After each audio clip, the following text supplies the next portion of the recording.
Hello, I am Eric Neeson, and today I will be talking about role-playing games. Specifically, I will be talking about the MMORPG genre, which includes games which are played on the internet by the use of computers, with many people. When you talk about MMORPGs, there are quite a few subjects that come up in academia. They come up too frequently and too repetitively to be ignored as fact. The first thing that I would like to talk about is the effects that they have on the users. In a journal from Cyberpsychology and Behavior entitled Beyond Self-Selection in Video Game Play, an experimental examination of the consequences of massively multiplayer online role-playing gameplay, they talk about just these effects. They did a longitudinal study on several different games, including console games, solo gameplays, and shooter games, but they also did a study on MMORPGs. The people in this study were experiencing very different side effects than the other categories. It says here that they reported greater interest, greater enjoyment in playing, wanting to continue to play, greater acquisition of new friendships. But they also reported more hours spent playing, worse health, worse sleep quality, and greater interference in real life socializing and academic work. Now, they all played games. They all played computer games or console games, which are electronic as well.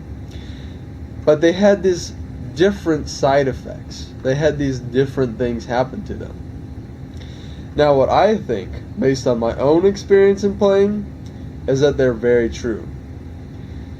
You will encounter loss of sleep. You will encounter some bad habits. But I think what's important to know is not just what happens, but why it happens. That brings me to my next article. The role of flow experience in cyber game addiction is the name. In this article, they talk about something that they call flow experience. It's an emotional state that one achieves while playing certain video games. When you interact with people on an emotional level, that is when you experience this flow state. And you can become rationally addicted to being in this flow state.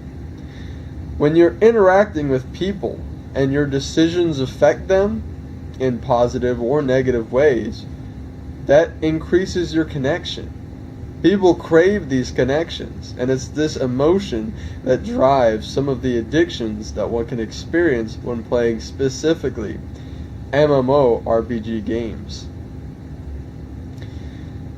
Another thing that you can factor into the addiction of the games is whether or not they receive monetary reward for the game.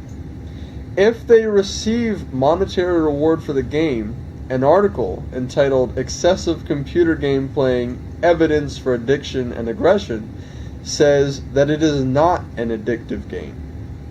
If you receive monetary reward, whether by winning tournaments or being paid to play the game, it is not an addiction, it is more like a job.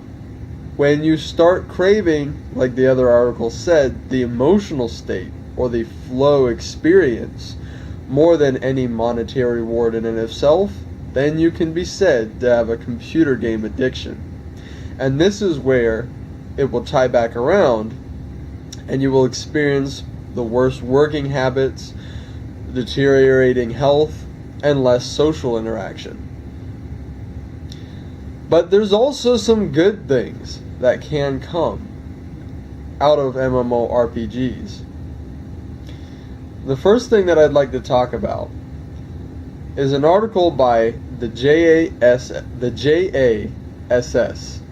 which is the Journal of Artificial Societies and Social Simulation. They have a journal collection entitled Role-Playing Games, Models and Negotiation Processes.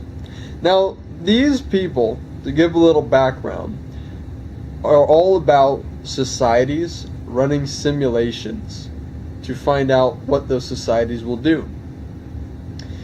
When you're looking at people, you want to see how they interact.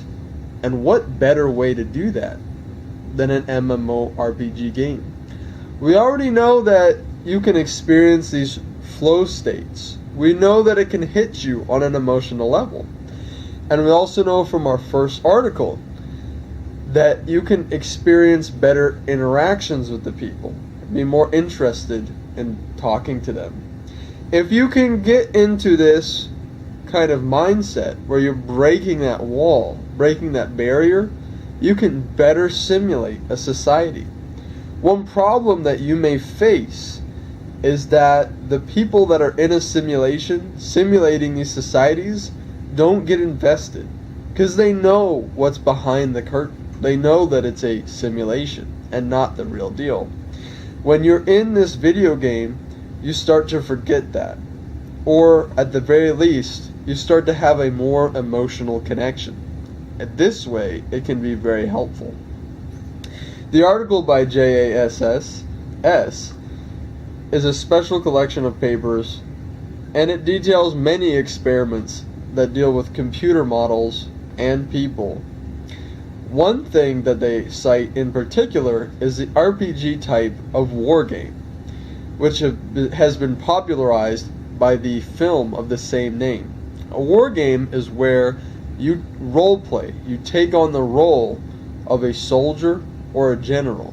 In this way, you can figure out how people make decisions. That's just one of the ways that our RPG games, specifically MMORPG games, can be useful, both in real life and in the field of battle. Another interesting aspect is children's lives.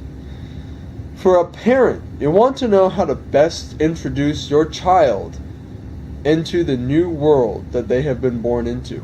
An important aspect of this new world is computers, and increasing the frequency that they use them and starting them off early are good ways to ensure that they develop well in this computer and digital age.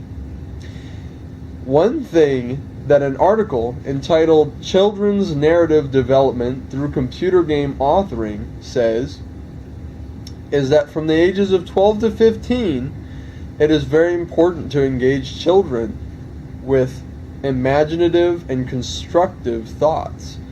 One of the ways you can do that is by having them tell stories through a computer. These are also perhaps even appropriate ages for a child to learn how to make his or her own computer game. When you're in an MMORPG, you're interacting with real people in real time, and in this way you can tell real stories.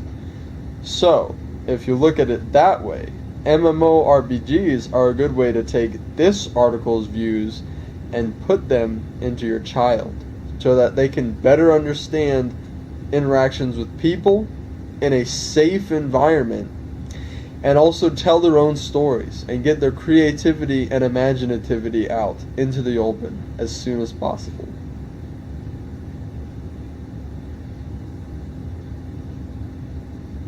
The last article that I want to bring up is entitled Social Interactions in Massively Multiplayer Online Role-Playing Games.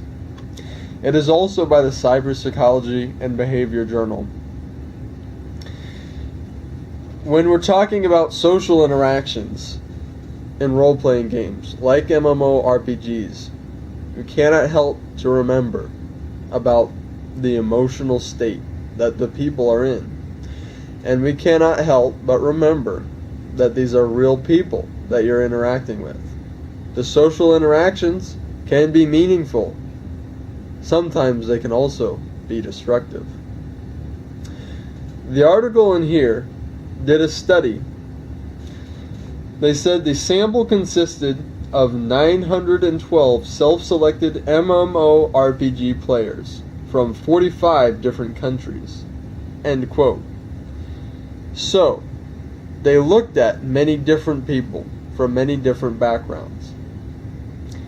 The MMORPGs, they say, were found to be highly sociable, interactive environments, providing the opportunity to create strong friendships and emotional relationships.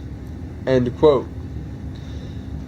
Emotional relationships are very important to people in general. Having an emotional connection with someone is probably the most significant thing that you can have as a person. The fact that the MMORPGs provide such a highly stable, safe, and encouraging form of making these emotional relationships with people would say that it is a good thing.